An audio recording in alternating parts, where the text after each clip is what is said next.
So people often ask me, do you believe in God? Which I don't like that question. I don't like that question. I don't like that question. Yeah, I don't like the question. People have asked me whether or not I believe in God, and I've answered in various ways. No, but I'm afraid he probably exists. That's...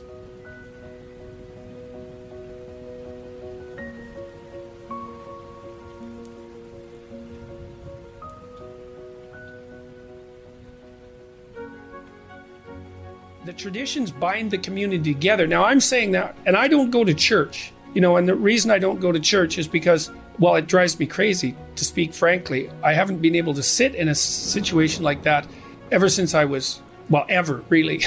That's really the truth of it, ever.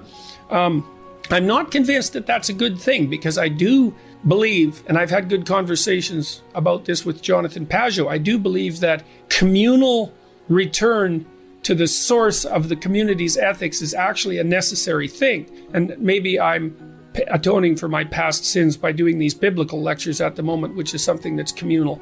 And then, because there's also something about going where a bunch of other people are to reaffirm your commitment to the good that you're all aiming at, that's got some power in it. And I don't think that that's something that we should forego. I think it's dangerous. I mean, look, even if you're cynical about church, and I guess I would put myself in that category, it's certainly the case that communal church going in the 1950s, say, provided the average person with at least an hour a week where they were contemplating, no matter how poorly, the purpose of ethics in life and the idea of a higher purpose and a higher meaning in life. And you got to think that spending an hour a week thinking about that is better than never doing it at all. I don't know how that tradition can be revivified in a meaningful way, but I really do think it's a catastrophe that we've lost it, because we don't have a center, an ethical center that holds our community together, and the consequence of that is that we're fragmenting quite badly.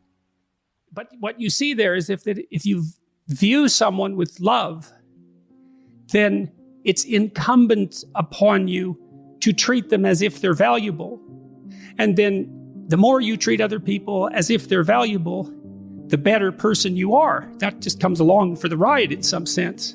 So none of that seems questionable to me. That seems solid. And so then maybe the more love you view other people with, the higher the moral demand that's placed on you. And then I would say too, well then, that's another reason why it's so important to be truthful and in some sense to be good, because it isn't obvious to me that you can withstand that moral load if you're compromised by too much sin